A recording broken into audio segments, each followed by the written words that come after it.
Boa noite, irmãos. Boa noite. Bom, é um prazer estarmos aqui, nesse privilégio do ano do Senhor, depois de todo esse tempo, que estivemos afastados da igreja.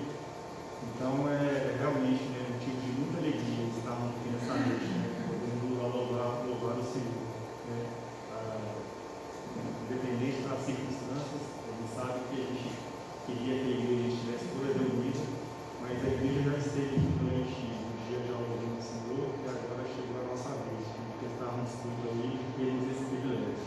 E para iniciarmos o culto dessa noite, vamos ter uma oração, adoração aos Deus. Eu vou pedir a nossa irmã Aide, que esteja orando a Deus, orando ao nosso Deus maravilhoso. Santo Deus, eterno Pai, nós damos graças, Senhor, neste momento. Nós estamos reunidos, ó Deus, para te prestar culto. Senhor, diante dessa situação que nós estamos vivendo no nosso Brasil e também no mundo, nós estamos, ó Deus, sem saber, Deus, realmente até quando, Deus, Senhor, Deus, prometemos todas essas coisas, sabe até quando. Então nós continuamos, ó Deus, com nossos pensamentos, ó Deus, levados a Ti. Confiamos, ó Deus, que o Senhor é Deus de providência e que o Senhor sabe, Deus, no momento de tudo cessar, quando tudo vai passar. Então, ó Deus, nós continuamos te pedindo, Deus, que o Senhor venha de encontro dos enfermos, ó Deus, em nome de Jesus, estabelecemos a cada um dos enfermos, enfermeiros, médicos também que estão na frente, seja abençoando. E aqui estamos, Senhor, pedindo, Senhor, que a cada dia nós podemos crescer na graça e no conhecimento da tua palavra. Te agradecemos, ó Deus, porque o Senhor tem nos dado no mês espiritual cada dia. O Senhor tem nos suprido, ó Deus, os teus filhos nesses dias. E agora, Deus, nós Convido os irmãos a abrirem suas Bíblias em Salmo, capítulo 22. Salmo, capítulo 22. Convido também os irmãos a ficarem em pé e faremos a leitura de todo esse salmo de forma alternada. Salmo, capítulo 22.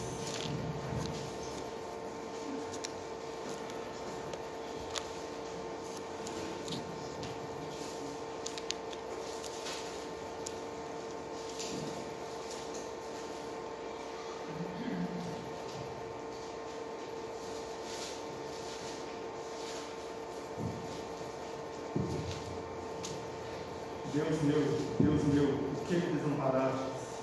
Por que se acham longe de minha salvação as palavras do meu amigo? Deus meu, clamo de dia e não me respondes. Também de noite, porém não tenho sossego. Contudo, tu és santo, entronizado entre os louvores de Israel. Nossos pais confiaram em ti, confiaram e os livraste. A ti clamaram e se livraram. Confiaram em ti e não foram confundidos. Mas eu sou verme e não homem, opróbrio dos homens e desprezado do povo. Todos que me veem zombam de mim, afrouxam os lábios e meneiam a cabeça. Ouve o Senhor, livre-o ele, salve-o, pois nele tem prazer. Contudo, tu és quem me fez nascer e me preservaste, estando eu ainda ao seio da minha mãe. A ti me entreguei desde o nascimento, desde o ventre de minha mãe, tu és meu Deus. Não te distanciaste de mim, porque a tribulação está próxima e não há quem me acuda. Muito fogo e certo, forte tesouro de vazão e poder. Contra mim abrem a boca, como faz o leão que despedaça e ruge. Derramei-me com água e e todos os meus ossos se desconjuntaram. Meu coração fez-se como cera, derreteu-se dentro de mim. Secou-se o meu vigor como um caco de barro, e a língua se me apega ao céu da boca, assim me deitas no pó da morte. Cães me cercam, uma súcia de malfeitores me rodeia. Transpassaram-me as mãos e os pés. Posso contar todos os meus ossos, eles me estão olhando e encarando em mim. Repartem entre si as minhas vestes, e sobre a minha túnica deitam sortes. Tu, porém, Senhor, não te afastes de mim, força minha, apressa-te em socorrer-me. Livra minha alma da espada e das presas do cão a minha vida. Salva-me dos falsos do leão e dos chifres dos búfalos. Sim, tu me respondes. Mas meus irmãos declarei o teu nome. Cantar-te-ei louvores no meio da congregação. Vós que temeis o Senhor, louvai, glorificai, vós todos, descendentes de Jacó, reverenciai, vós todos, posteridade de Israel. Pois não desprezou nem abominou o ardor do azeite, nem ocultou dele o rosto, mas o ouviu quando lhe gritou por socorro. De ti vem o meu louvor na grande congregação, cumprirei os meus votos na presença dos que o temem. Os sofredores hão de comer e fartar-se. Louvarão o Senhor os que o buscam. Viva para sempre o vosso coração. Lembrar-se-ão do Senhor, e a ele se converterão os confins da terra. Perante ele se prostrarão todas as famílias das nações. Pois o Senhor é o reino, é Ele quem governa as nações. Todos os opulentos da terra hão de comer e adorar, e todos os que descendem ao pó se prostrarão perante ele, até que ele não pode preservar a própria vida. A posteridade servirá. Falar-se-á do Senhor da geração vindoura. Hão de vir anunciar a justiça dele ao povo que há de nascer, contarão que foi ele quem o fez. Amém. Os irmãos podem se sentar. Esse é o Deus ao qual nós servimos. É o Deus que na hora da tribulação ele veio nos socorrer. Esse aqui foi o lamento de Jesus quando ele estava na cruz. Deus meu, por que nos amparaste? E o socorro principalmente dele, esse Deus maravilhoso, esse Deus que cuida de nós a cada momento. Vamos louvar a Deus então, cantando o hino de número 40, Cântico ao Salvador.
abrirem as suas Bíblias em Provérbios, capítulo 13, versículo 1.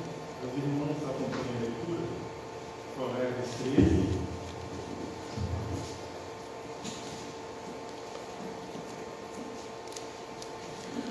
Capítulo 1.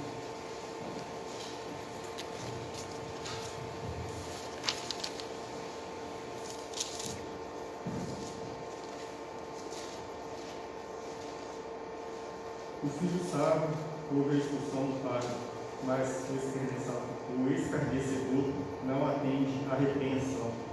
Né? Bom, que nós possamos ser filhos sábios, né? E ouvir a instrução do nosso Deus, do nosso Pai, que sempre está nos orientando, sempre está falando conosco, né? Para mudarmos as nossas atitudes, né? Para que possamos confessar a Ele os nossos pecados e sermos libertos, vivos, né, de tudo que temos feito de mal. Esse é o momento agora que nós temos de julgarmos as nossas fontes e pedirmos a Deus perdão pelos nossos pecados, né?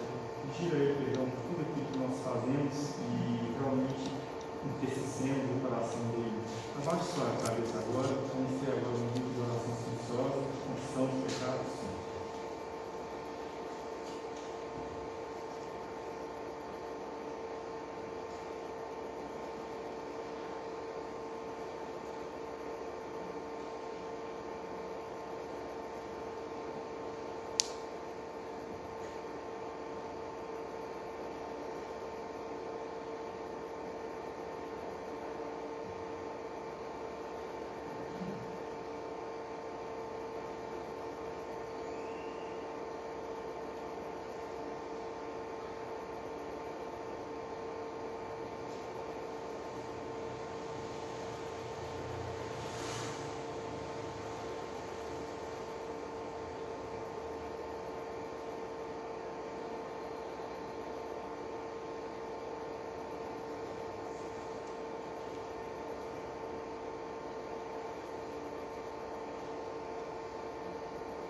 Peça ao presbiteriano que esteja orando a Deus, agradecendo pelo perdão que Ele nos dá.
Os irmãos abrirem as suas Bíblias, em 1 Samuel, capítulo 1, e os irmãos acompanham a leitura do versículo 1 até o versículo 3. 1 Samuel, capítulo 1, de 1 a 3.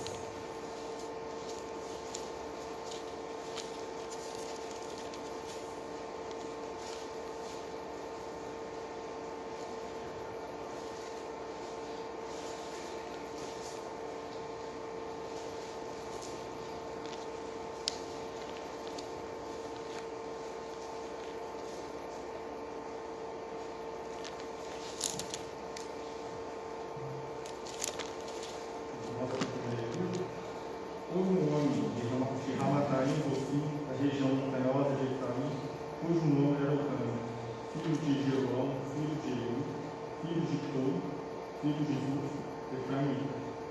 Tinha ele duas mulheres, uma se chamava Ana e a outra Penina. Penina tinha 2 filhos, Ana, porém, não tinha.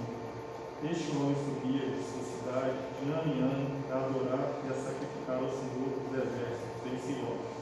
Estavam ali os 2 filhos de Eli, Ofni e Finéias, como sacerdotes do Senhor. Amém. Esse é o momento agora que nós temos agora de adorar ao Senhor, né? Trazendo aqui em vasos os nossos dízimos e as nossas ofertas. Né? Assim como o Cândido fazia de ano em ano, ia lá levar suas ofertas, levava a oferta também para toda a sua família, nós temos agora também o nosso privilégio de trazermos aqui o vaso nossos dízimos e ofertas.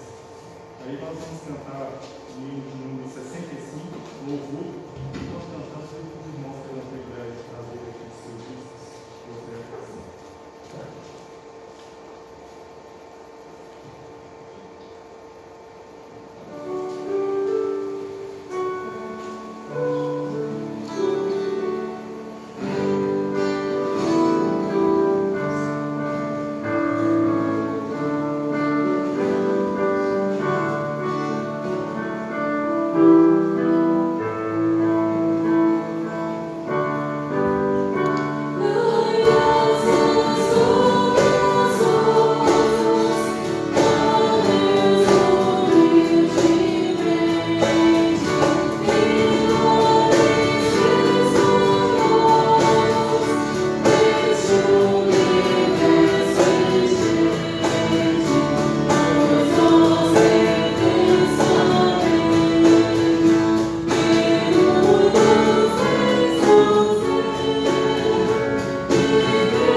Senhor, mais uma vez nós te louvamos, bendizemos ao Senhor, gratos ao Senhor pelo privilégio que o Senhor nos dá de cultuarmos na tua casa e assim, ó Deus, ofertarmos ao Senhor estes recursos. Somos gratos ao Senhor por esse privilégio. Pedimos ao Senhor a instrução, sabedoria, direcionamento, ó Deus, para que possamos administrar esses recursos para a única e exclusivamente glorificarmos ao Senhor. Nós te louvamos e bendizemos em nome de Jesus. Amém. Amém. Faça a palavra para a equipe de louvor.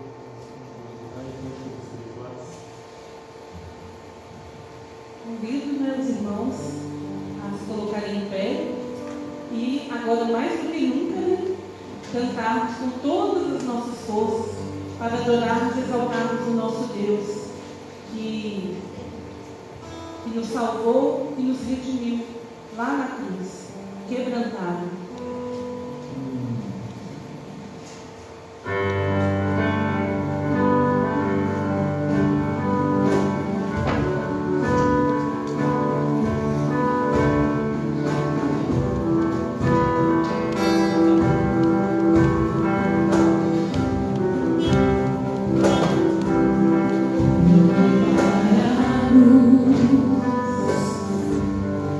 Para a cruz eu vou.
cidade do nosso Deus está.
Oh,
diante de Ti e Te adorar, Pai.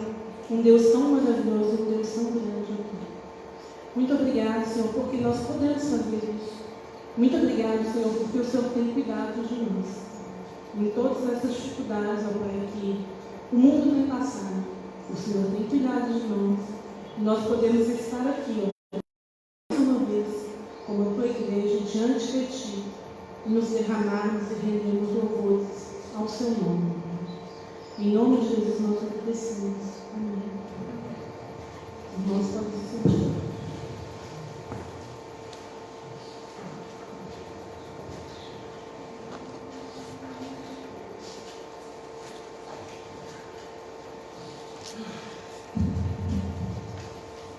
Irmãos, graças a Paz do Senhor Jesus.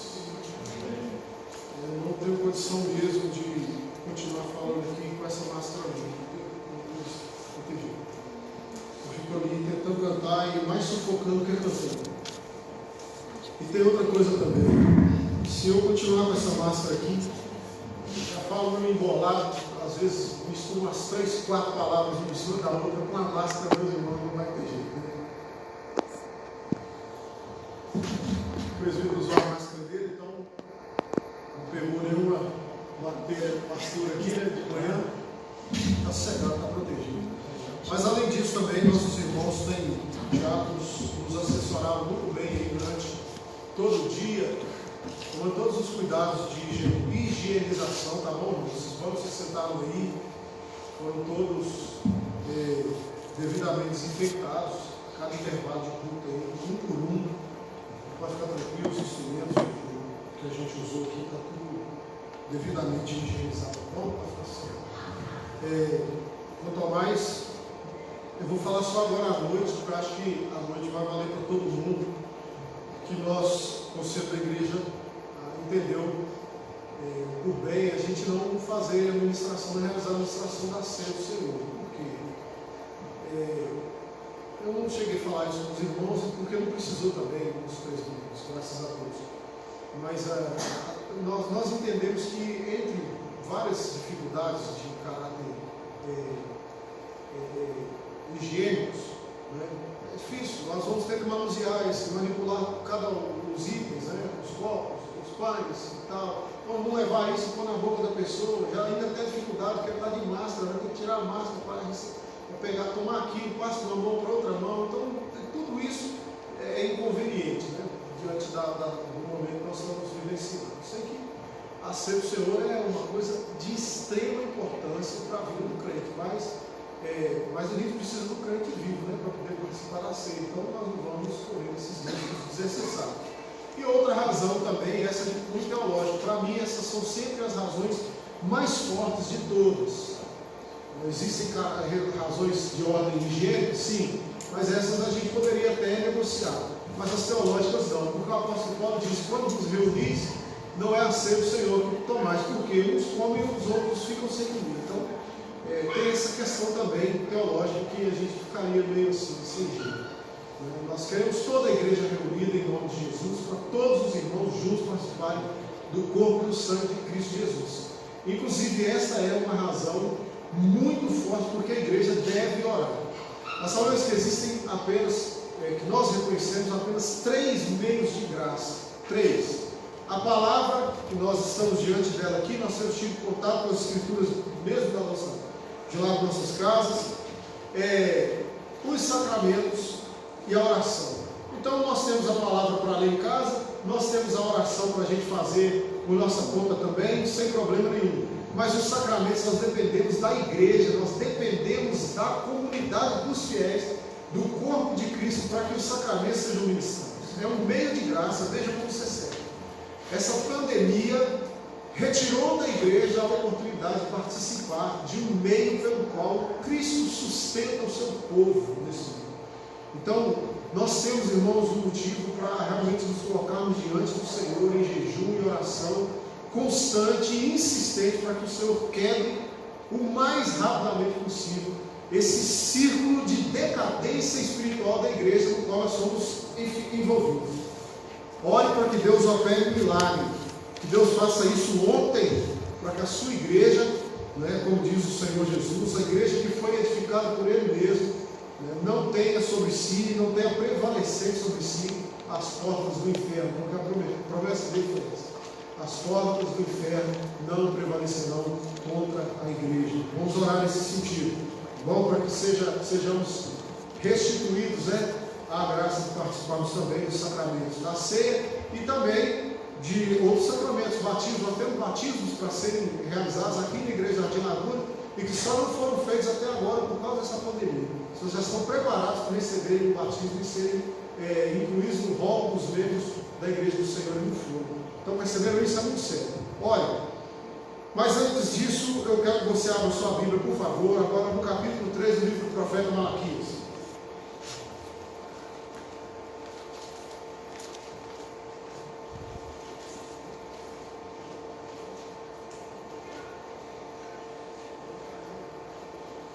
Livro do profeta Malaquias. Eu vou, os irmãos sugeriram que eu usasse esse microfone aqui. Vamos ligar. Funciona até melhor. Muito bem, agora ficou bom demais. Agora tem todos, hein? Vou tirar essa questão. Ótimo. Eu prometo aos irmãos que eu não vou ficar andando para lá e para cá. Eu prometo para mim mesmo. Eu não me esqueci da minha promessa, não. Nunca esqueci. Livro do profeta Malaquias, capítulo 3, irmãos. Vamos fazer a leitura aqui. Desde os versículos 13 até o versículo 18. Malaquias 3, de 13 a 18. E como fizemos já 2 vezes hoje, eu convido a igreja que leia junto comigo este texto, tá bom? Vamos lá, 1, 2, 3. As vossas palavras foram duras para mim, diz o Senhor. Mas vós dizeis: que temos falado contra ti? Vós dizeis: inútil é servir a Deus. Que nos aproveitou termos cuidado em guardar os seus preceitos e em andar de luto diante do Senhor dos Exércitos? Ora, pois, nós reputamos por felizes os soberbos. Também os que cometem impiedade prosperam. Sim, eles tentam o Senhor e sabem. Então, os que temiam o Senhor falavam uns aos outros. O Senhor atentava e ouvia. Havia um memorial escrito diante dele para os que temem ao Senhor e para os que se lembram do seu nome. Eles serão para mim particular tesouro, naquele dia que preparei, diz o Senhor dos Exércitos. Poupá-los-ei como um homem poupa a seu filho que o serve. Então vereis outra vez a diferença entre o justo e o perverso, entre o que serve a Deus e o que não serve. Louvado seja o Senhor. Bem, queridos irmãos,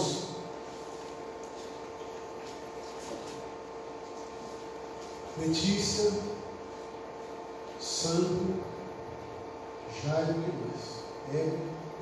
Vocês vão aprender isso hoje. Vocês vão aprender nunca mais.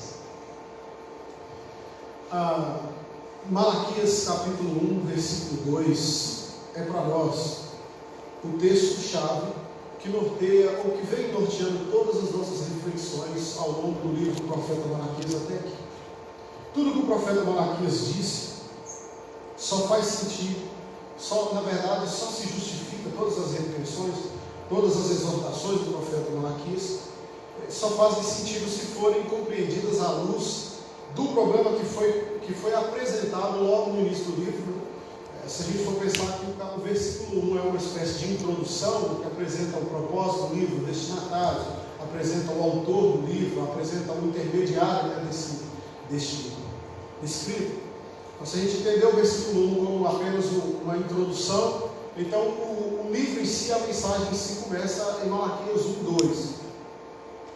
E já no início do livro, no seu primeiro versículo, a primeira coisa que o profeta faz é apresentar uma boa justificativa, digamos assim, para tudo aquilo que ele vai discorrer, ou que o Senhor, né, dirá através dele ao longo de todo o livro. Por que é que Malaquias fala desse assunto, fala desse, fala daquele, fala daquele outro? Por uma única razão, e essa razão é a que aparece no versículo de número 2, Malaquias 1, versículo 2. O que é que está escrito em Malaquias 1:2? O seguinte: eu vos tenho amado, diz o Senhor, mas vós dizeis: em que nos tens amado? Não foi Esaú, irmão de Jacó? Disse o Senhor: todavia amei a Jacó. Basicamente esse é o problema. E nós precisamos sempre recapitular essa situação para que você entenda, como eu já disse, tudo que Malaquias vai dizer gira em torno desse evento, né, desse problema que apareceu aqui. Então você precisa entender com bastante clareza essa situação do versículo 2. O povo judeu estava voltando recentemente do cativeiro babilônico. Quando Babilônia dominou Israel, destruiu o reino de Judá todo, não Israel, mas Judá, destruiu todo o reino de Judá, e inclusive um dos grandes símbolos dessa destruição foi o que eles fizeram com o templo que tinha sido construído por Salomão. As escrituras dizem que o templo foi posto todo abaixo, né, e ele foi queimado, completamente queimado, sobraram só os alicerces e cinza do lugar onde havia antes a casa de Deus, ou a habitação de Deus entre os homens, o santuário de Deus, né? A casa do Senhor, a terra, né, que era do Senhor, a cidade santa, né, a cidade do nosso Deus foi arrasada, e a casa de Deus que ficava na cidade de Deus foi completamente destruída e foi apagada da história. Bem, e esse povo que vivia lá, muitos foram mortos, os nobres, os cultos, a elite da cidade foi arrancada de lá e foi removida, foi levada para a Babilônia. Exemplo disso é o próprio profeta Daniel, né? Daniel é um desses nobres, desses meninos mais inteligentes que foram levados para a Babilônia para servir ao rei da Babilônia. E o povo que ficou não tinha a menor condição nem sequer de cuidar da terra, de cuidar do lugar onde eles tinham ficado.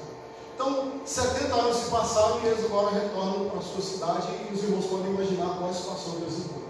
Não tem mais lugar de culto, não tem, as terras estão deixadas, tinham sido deixadas aos animais, então vai ter que começar o cultivo tudo do zero, vai ter que, todo o trabalho que eles tinham feito até então foi completamente perdido. 70 anos de um território completamente abandonado. E o povo que volta então olha ao seu redor e fica desolado, alguns deles ficam desesperados. Quando a gente lê o livro do profeta Neemias menciona essa situação, né? Uma coisa que comoveu muito o coração do profeta Neemias foi justamente isso. Quando ele recebeu uma comitiva de irmãos seus que moravam em Jerusalém, e ele perguntou: como é que anda o nosso povo, né? Como é que está o nosso pessoal lá, o povo que voltou? E aí as notícias que ele recebe deixam ele assim arrasado. Ele fica tão assim chateado com a situação do povo que isso chega a transparecer. O próprio rei olha para ele, não precisa dizer nada. O rei olhou para ele e disse assim: olha, você está com essa tristeza, não é normal, eu te conheço, isso está alguma coisa muito séria acontecendo. Não sei se os irmãos se lembram disso, né? Ele diz: essa tristeza tem que vir do coração. Ficou muito abalado com isso. Então a situação deles era mesmo muito complicada, de fato. O problema é que essa era a circunstância. E o que aconteceu com o povo que estava lá em Jerusalém? O povo começou a olhar para essas circunstâncias extremamente difíceis, extremamente problemáticas, o culto arrasado, a cidade arrasada, fonte de alimentos escassa, os muros destruídos, e eles se deixaram abater até o ponto que chegaram a acreditar que Deus não os amava mais. É por isso que quando o Senhor diz ao povo: eu vos tenho amado, eles, com base em tudo que eles estavam vendo, em todas as circunstâncias que estavam à sua volta, eles olham para o Senhor e dizem assim: em que nos tens amado? Nós não estamos conseguindo ver isso. Tudo que nós vemos é desolação, é destruição, é fome, é só isso que a gente consegue ver. E esse é o problema que vai dar origem a todos os comportamentos por parte do povo que o profeta Malaquias vai usar. Então, um povo que não consegue perceber a presença de Deus, e muito menos não consegue perceber o amor de Deus, é um povo que vai viver ao seu bel prazer. Já mencionamos aqui, vou reler com os irmãos, que o que acontece com esses irmãos aqui, basicamente, é o que está descrito no Salmo de número 14. O Salmo de número 14 diz o seguinte: diz o insensato no seu coração: não há Deus. Perceberam? Esse é um problema muito sério. O que acontece com um homem que diz, que chega a essa conclusão? Não há Deus. O próprio Salmo de número 14 diz: corrompem-se e praticam abominações. Então, esses comportamentos que você vai perceber aqui no livro do profeta Malaquias são todos desdobramentos dessa percepção equivocada que o povo tinha do seu relacionamento para com Deus. Deus os amava, mas eles não conseguiam ver isso. Se da parte do povo não havia essa percepção do amor de Deus, do cuidado de Deus e, por consequência, da presença de Deus, então agora nós vamos fazer o que a gente quiser. Então agora nós podemos decidir, nós podemos conduzir a nossa vida do jeito que a gente bem entender. E qual é o resultado sempre disso? Todo homem deixado a sua própria vontade, todo homem deixado a sua própria liberdade, digamos assim, de decidir: eu vou fazer o que eu quiser, não é? Com toda certeza, e é isso que nossa boa teologia reformada afirma, com toda certeza ele não vai fazer nada que preste, porque o homem caído é incapaz de qualquer bem espiritual. Não foi isso que nós estudamos numa dessas quartas-feiras atrás aí? O homem deixado a sua própria vontade é incapaz, absolutamente incapaz. É o que nós chamamos na teologia de depravação total.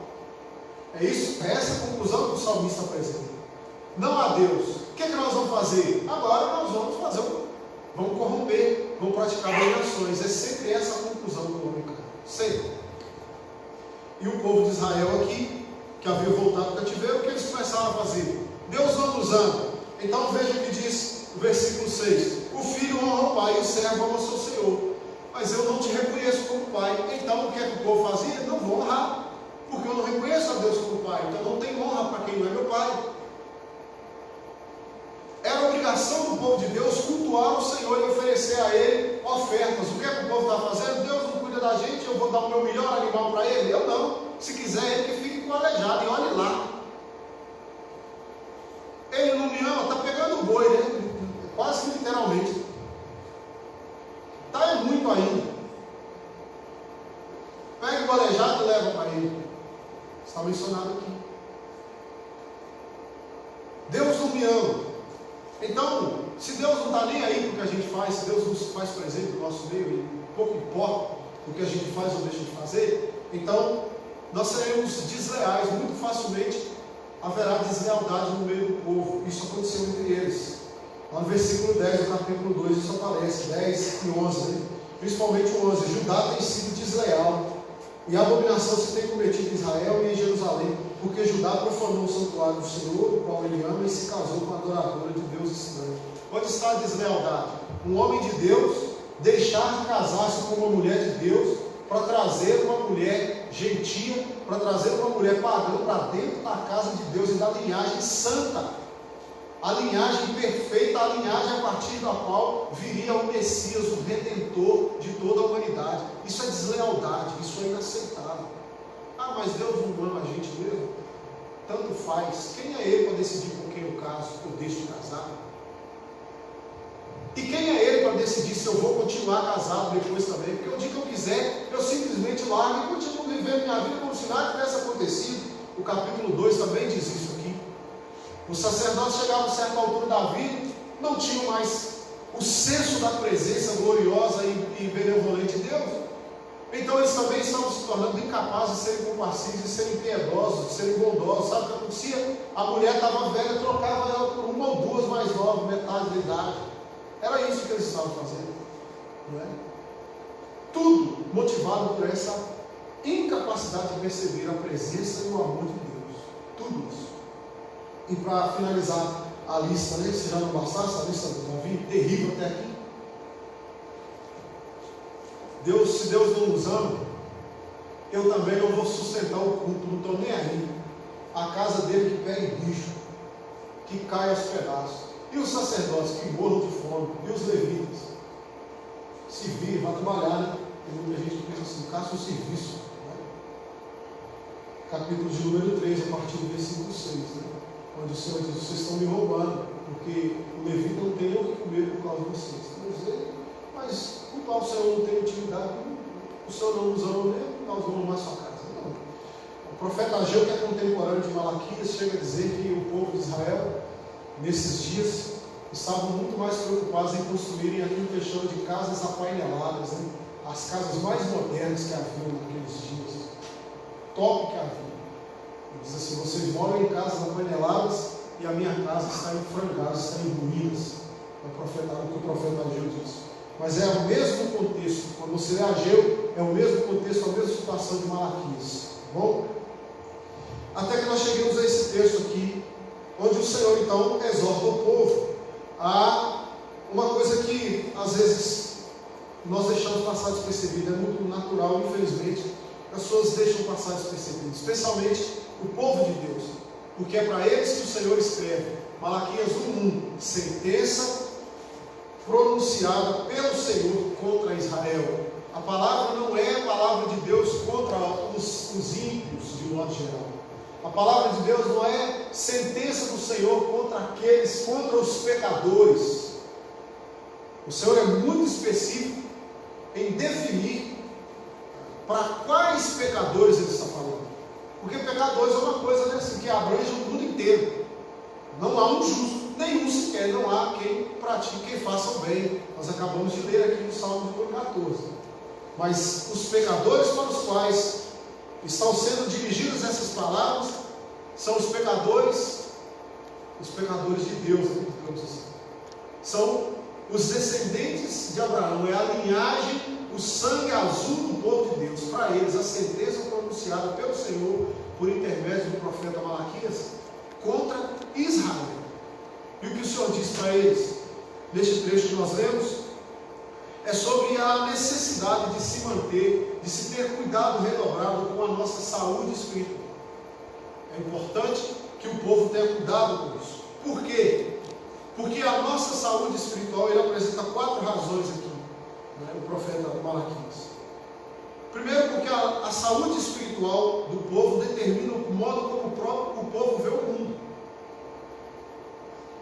O homem cuja espiritualidade está doente, e ninguém poderá negar que Malaquias está falando para pessoas espiritualmente doentes, especialmente quando ler o versículo de número 14, onde o Senhor afirma que o povo estava dizendo o seguinte: olha o que é que as pessoas, todos os crentes, tá, irmãos? São crentes que estão dizendo isso aqui. Olha só: inútil é servir a Deus. Você acha que esse crente é um crente saudável? Quando você ouve, se você ouvir hoje no jardim algum crente falando um negócio desse, você vai dizer que esse é um crente, um homem de Deus, esse homem está bem com o Senhor, está bem com Jesus? É óbvio que essa é uma pessoa cuja espiritualidade está prestes a simplesmente desaparecer. Esse indivíduo já está morto na fé, se não estiver bem perto disso. Como é que um homem de Deus, um israelita, um descendente de Abraão, um filho de Jacó, o Senhor disse aqui, Malaquias 3,6, o Senhor disse: porque eu, o Senhor, não mudo, por isso vós, ó filhos de Jacó, não sois consumidos. O Senhor está falando para a linhagem messiânica. E essa linhagem messiânica, nessa linhagem messiânica, havia um grupo de pessoas que já haviam chegado tão fundo na sua espiritualidade, já tinham chegado tão fundo na saúde da sua relação com Deus, que chegaram ao ponto de dizer: se é inútil servir a Deus, por que é importante tomar cuidado com isso? Não chegar até esse ponto, como eu vi, porque isso determina o modo como nós vemos o mundo. Esses homens aqui, olha como eles enxergavam o mundo à sua volta. Veja só, desceram até esse fundo do poço, e como resultado disso, eles olhavam para o mundo. Continuando versículos 14 e 15, preste muita atenção. Eles olhavam para o mundo e viam o seguinte: que nos aproveitou termos cuidado em guardar os preceitos e andar de luto diante do Senhor dos Exércitos? Primeiro, neutralidade espiritual, indiferença.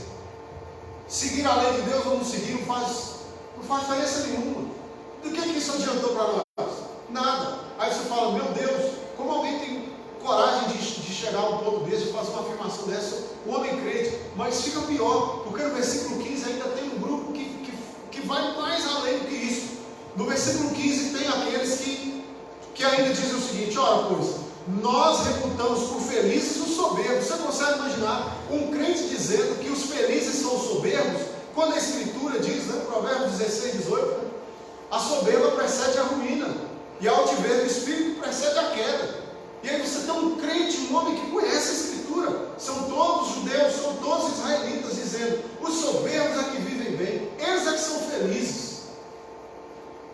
Ou mais, um homem de Deus que chega ao ponto de dizer, também os que cometem impiedade, os ímpios é que prosperam, sim, eles temam ao Senhor e escapam.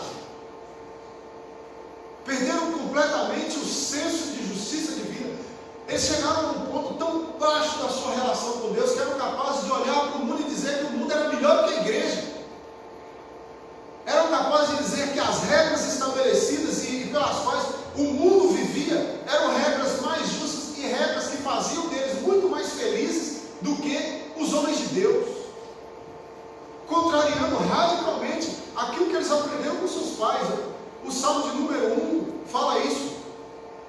O saltério todo já começa com a afirmação: bem-aventurado, ou seja, o homem agraciado, o homem que foi colocado num estado de graça, né? Chamado bem-aventurança, que recebeu de Deus um dom inefável, que é ser chamado de bem-aventurado. O Salmo de número 1 diz: bem-aventurado não são os soberbos, como esses irmãos estavam dizendo. Bem-aventurados não são os que cometem impiedade. O Salmo diz: bem-aventurado é o varão que não anda segundo o conselho dos ímpios. Esse é o homem bem-aventurado. Esses são os homens felizes de fato. Esses são aqueles capazes de encontrar verdadeira felicidade. A felicidade que é muito mais do que um estado, né, de espírito, é muito mais do que uma condição momentânea. É uma graça de Deus, é uma dádiva de Deus, é bem-aventurança. Esses irmãos não conseguiram ver isso. Para eles vivia bem é quem não obedecia ao Senhor. Seguir a lei era pura perda de tempo, bobagem. Quem não fica preso a esses melindres legais, quem não fica preso a essas exigências, guarda esse dia, guarda aquilo, faça isso, faça aquilo outro, eles é que vivem bem. Nós ficamos manietados, a gente não tem alegria na vida.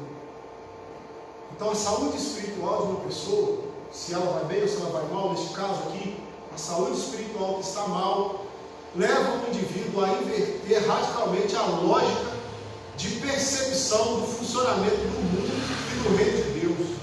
Esse indivíduo, mesmo estando dentro da igreja, fazendo parte do povo de Deus, é capaz de dizer que quem vive no mundo é melhor do que quem vive no reino.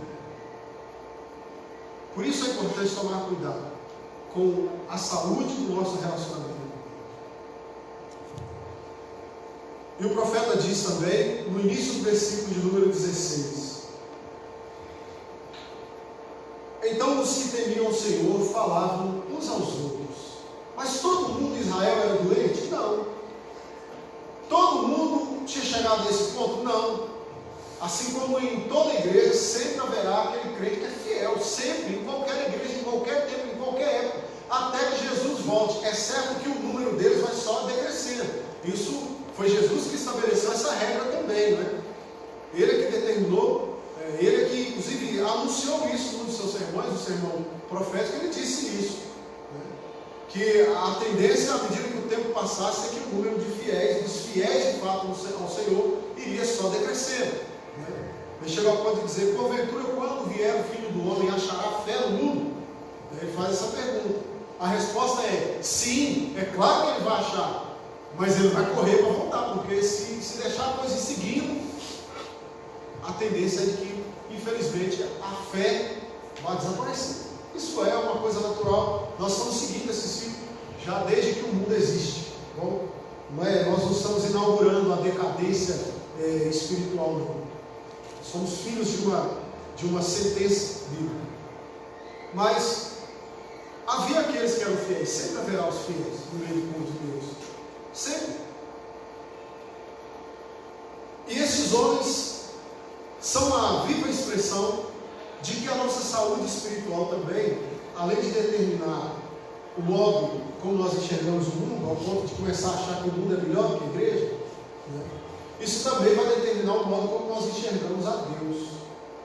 Porque os que temiam ao Senhor falavam uns aos outros. A gente não consegue determinar com certeza qual o conteúdo, né, do que está sendo dito aqui. Mas, com toda certeza, essa sentença está relacionada com o que vinha sendo dito anteriormente. Você consegue perceber que toda a denúncia que o Senhor está fazendo é uma denúncia contra um discurso. Né? No versículo de número 14, o Senhor está dizendo: vós dizeis. O povo estava falando isso, que servir a Deus é inútil. E tinha pessoas no meio do povo de Israel que estavam ouvindo isso, que estavam fazendo o contraponto. Homens de Deus, os que temiam a Deus, falavam uns aos outros também: não, o Senhor está errado. Os que temiam a Deus falavam do temor de Deus. Os que temiam a Deus anunciavam o temor de Deus, a utilidade do temor de Deus, a necessidade do temor de Deus. O Salmo de número 78 fala sobre isso, né? O que ouvimos, o que aprendemos, o que nos contaram os nossos pais, não encobriremos a vindoura geração. Nós contaremos também aos nossos filhos, aos seus filhos. Nós vamos contar a eles os louvores do nosso Deus. A saúde espiritual, nesse caso aqui agora, crentes saudáveis, homens de Deus saudáveis, estavam falando sobre o caráter divino. Eles também estavam conversando uns com os outros, eles também estavam falando da graça de Deus uns com os outros. E essa é uma responsabilidade que nós temos, como eu disse.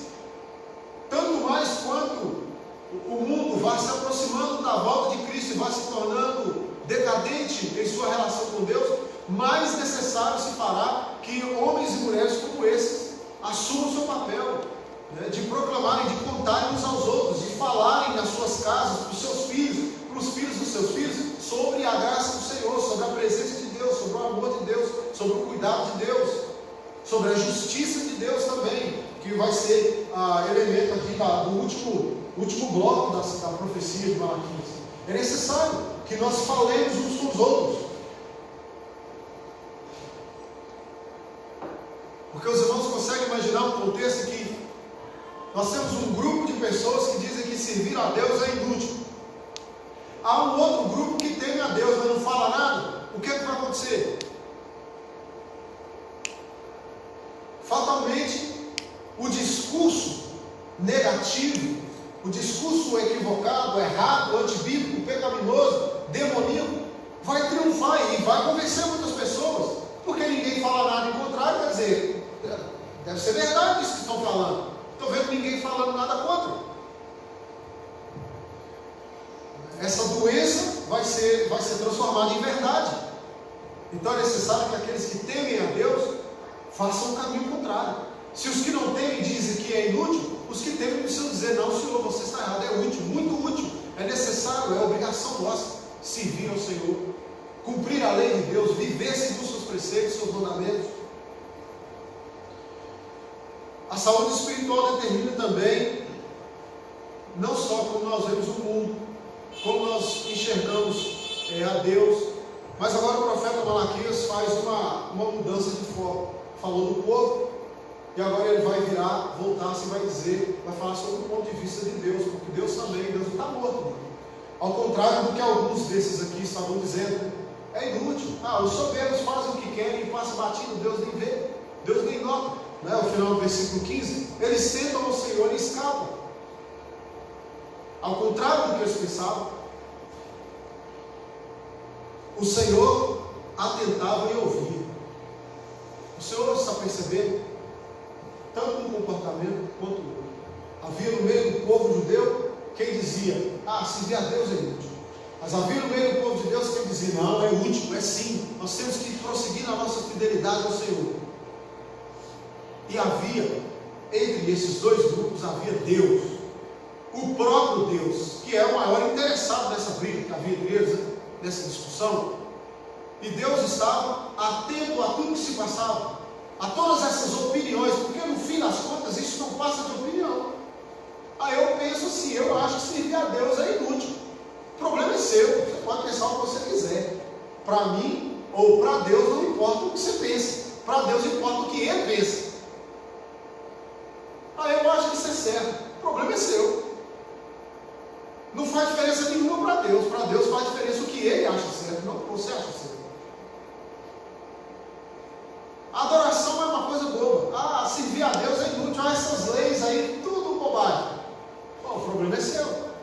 Nós precisamos saber de Deus, se para Ele isso é bobagem. Essa é a questão. Porque Deus está atento. Deus atentava e ouvia. E o que acontecia? Todas as vezes que Deus olha, e Ele nunca deixa de olhar, mas isso é só uma forma de dizer. Todas as vezes que as Escrituras afirmam que Deus atentava, que Deus ouvia, que Deus prestava atenção, que Deus estava presente, alguma resposta vem logo em seguida, alguma atitude, alguma ação de Deus vem logo em seguida. Qual é? Nesse caso aqui, o profeta diz: havia um memorial escrito diante dele para os que temem ao Senhor e para os que se lembram do seu nome.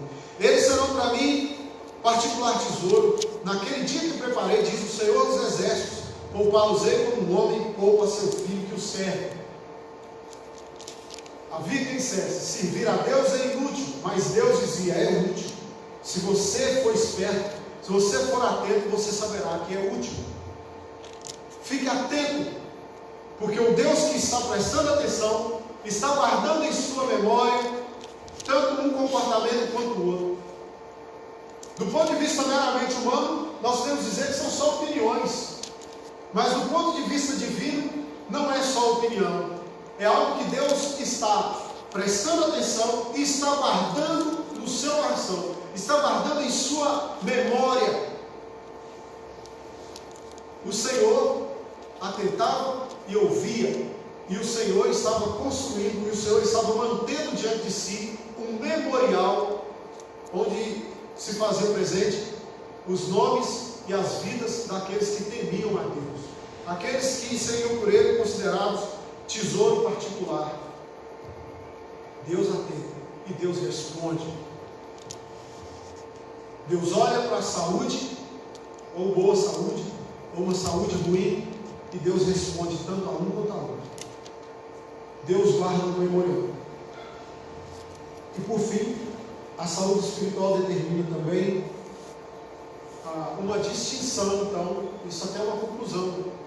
Se nós chegamos até aqui, fica óbvio, como diz o versículo número 18, que é a saúde espiritual do povo, é a partir dela que Deus divide o mundo, que Deus há de distinguir entre seres humanos de um tipo e de outro. De que tipo? Bem, existem 1000 maneiras de se dividir os gêneros, as pessoas, os seres humanos. Uns dividem usando critério, outros dividem usando outro critério. Na África do Sul, até meados do século passado, havia a distinção, era pura e simples, é preto e branco, pronto. Só isso, era assim que a África do Sul era toda dividida, né? Então, acho que até bem mais recentemente, se não me engano, meu Deus, como é que some o nome das pessoas tão importantes assim, some da cabeça da gente? Nelson Mandela. Mandela foi solto no dia do meu aniversário, né? Ele foi solto no dia 11 de fevereiro de 92, depois de ter passado 27 anos preso. Era um comunista também, todo sem jeito. Ele queria mesmo era fazer bagunça, mas acabou prestando um serviço para o seu povo no final das contas. Né? Mas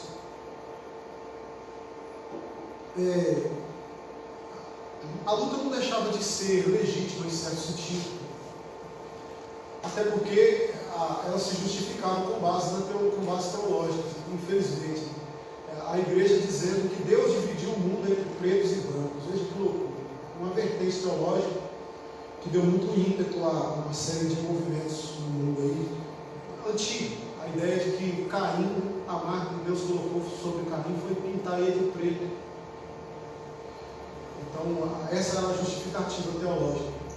Caim era um homem amaldiçoado, e o primeiro homem amaldiçoado foi amaldiçoado com a negritude da pele, por isso a raça negra é maldita.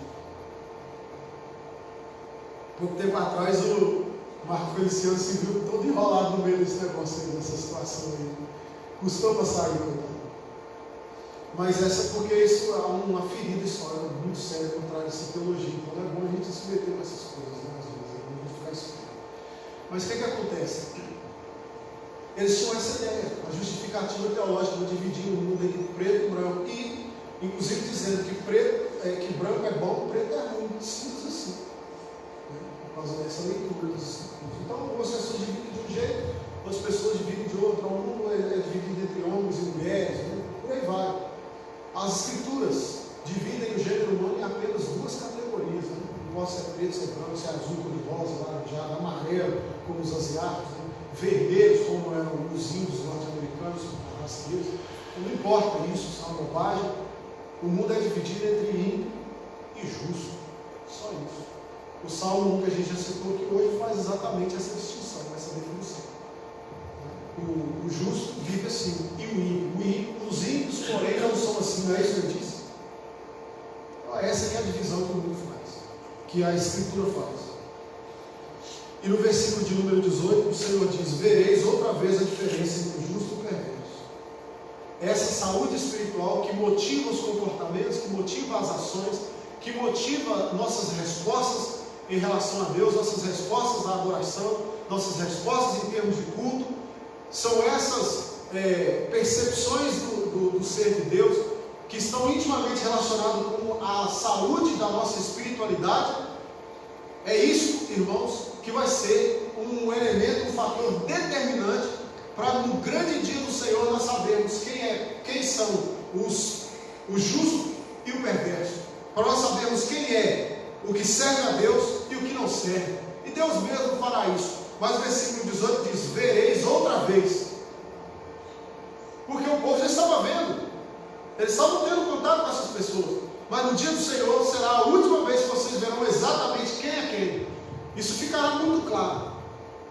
A saúde espiritual é uma coisa, é um elemento de que para o qual nós devemos prestar muita atenção, com o qual nós devemos ter muito cuidado, porque a partir dele é essa nossa saúde espiritual que determina como nós vemos o mundo.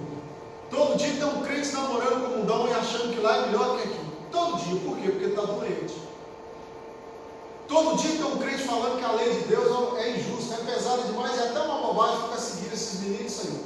Todo dia. Por quê? Porque ele está doente. Todo dia tem um crente dizendo que viver fora da igreja é melhor, e sai e vai embora, vai cuidar da vida dele. Todo dia tem um. Laguna viu não sei quantos saindo daqui. E infelizmente veremos mais outros tantos. Infelizmente, porque não somos nós que determinamos isso, é a pessoa. Todo dia tem. Infelizmente. Mas o que o Senhor diz é que no dia do Senhor nós veremos quem são os justos, quem são os ímpios, quem serve a Deus e quem o serve. E se você pensava que é útil, que é inútil, naquele dia isso não vai fazer nenhuma diferença, porque a sua opinião não vai contar mais. Não vai contar mais. Naquele dia vai contar apenas a decisão que o Senhor tem. Naquele dia nós teremos apenas dois grupos diante de Deus, que ouvirão apenas uma ou outra sentença da parte de Deus: vinde benditos de meu Pai, ou apartai-vos de mim, malditos. Simples assim. Que Deus nos coloque todos que estamos aqui, em nome de Jesus, pela graça de Cristo Jesus. Que Deus nos ponha todos à direita. Que sejamos todos, em nome de Jesus, entre as ovelhas, para a glória do santo nome dele mesmo. Vamos orar mais uma vez? Vamos ficar em pé. Senhor bendito, em nome de Jesus, cuide de nós, como o Senhor tem cuidado até aqui. Não nos deixe, Senhor, a nossa própria vontade. Não nos deixe, Senhor, entregues à nossa própria opinião a respeito de Ti. Porque nós somos pecadores, Senhor. Nós somos tão pecadores que chegamos ao ponto de dizer que Te servir é inútil. Tem misericórdia de nós. Tem misericórdia do Seu povo quando for tentado, e tem misericórdia do Seu povo para que ele não ceda à tentação, em nome de Jesus. A tentação de Te abandonar, de abandonar, ó Deus, os Teus redis, de abandonar o Teu aprisco. Tem compaixão do Seu povo quando for demandado deles que levante a sua voz e que conte e que fale uns aos outros a respeito da Sua graça, do Seu poder, das Suas maravilhas, em nome de Jesus. Fortalece-nos em nosso testemunho de fé. Alimenta a nossa esperança, Senhor, de que seremos para contigo um tesouro precioso, em nome de Jesus. E de que os nossos olhos hão de ver a derrocada dos ímpios, e de que nós estaremos reinando contigo, em nome de Jesus. Sabemos que tudo isso só se dará conosco por obra da graça maravilhosa do Senhor, em Cristo Jesus, na cruz do Calvário. Por isso nós oramos e suplicamos ao Senhor que faça isso sobre nós, sobre a sua igreja, em nome de Jesus. Meu querido irmão, que a graça do Senhor Jesus Cristo e o amor de Deus e a comunhão do Santo Espírito do Senhor repouse sobre a sua vida, hoje e sempre, em nome de Jesus. Amém.